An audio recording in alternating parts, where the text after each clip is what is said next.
Petrol diesel की दरों में लगातार दूसरे दिन भी इजाफा दिखाई दिया। पेट्रोल 87 पैसे, डीजल 82 पैसे प्रति लीटर महंगा हुआ है।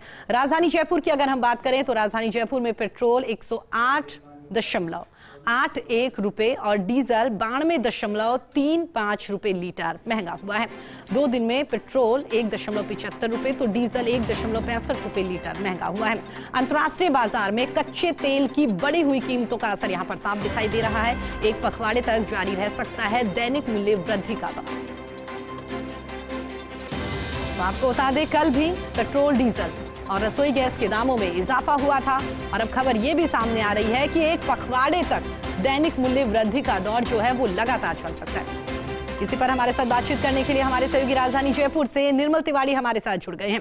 निर्मल, कल भी इस मुद्दे को लेकर हम बातचीत कर रहे थे कि शुरुआत में पैसों के साथ यहां पर वृद्धि की जाएगी और धीरे धीरे वृद्धि आने वाले दिनों में बढ़ती हुई दिखाई देगी।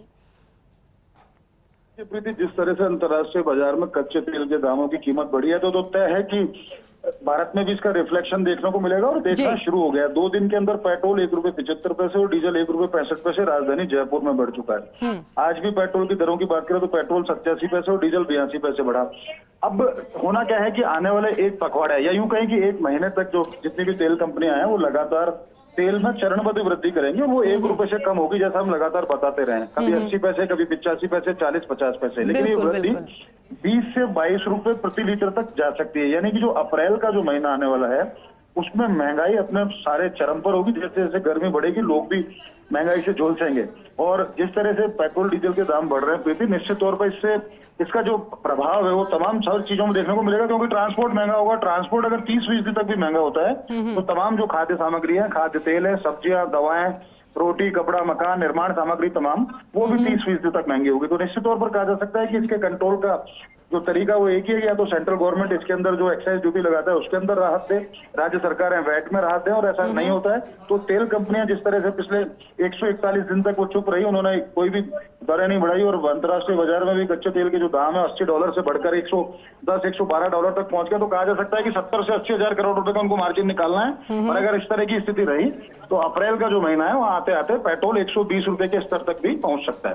प्रीति, बिल्कुल निर्मला, आपने सही कहा। अगर यही स्थितियां रही तो आने वाले दिनों में पेट्रोल डीजल के दाम जो हैं वो लगातार बढ़ते हुए दिखाई दे सकते हैं।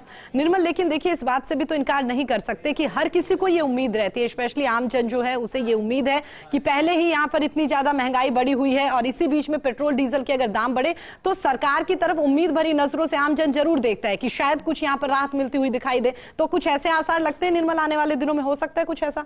देखिए, जिस तरह का कोविड का जो दौर चल रहा था प्रीति, पिछले 2-2.5 साल से सरकारें भी जूझ रही हैं क्योंकि जो आर्थिक संसाधन है वो भी निश्चित तौर पर घटे हैं, कम हुए हैं। सरकारों की जो इनकम है, जो आय है वो कम हुई है और खर्चे बढ़े हैं। लोगों को राहत भी देनी है। वैक्सीनेशन का भी बड़ा प्रोग्राम शुरू किया गया था, चाहे केंद्र के स्तर पर हो चाहे राज्य के स्तर पर जी। तो ये स्थिति ऐसी लगती नहीं कि सरकार की तरफ से कोई चलिए निर्मल, हमारा पड़ेगा जी हमारे साथ जुड़ने के लिए, क्योंकि जिस तरह से पेट्रोल डीजल के जो दाम है सिर्फ बढ़ रहे हैं उसका नहीं है, इनकी आपूर्ति में गड़बड़ाई है। मांग और आपूर्ति गड़बड़ अंतर अगर गहरा होता चला गया तो पेट्रोल डीजल के सिर्फ दाम ही नहीं बढ़ेंगे, पेट्रोल डीजल की उपलब्धता है वो भी कम होगी। बिल्कुल बिल्कुल बिल्कुल, और इसका सीधा असर आम जनजीवन पर पड़ता हुआ निर्मल दिखाई देगा। आप हमारे साथ जुड़े, बातचीत करी निर्मल, उसके लिए बहुत बहुत धन्यवाद।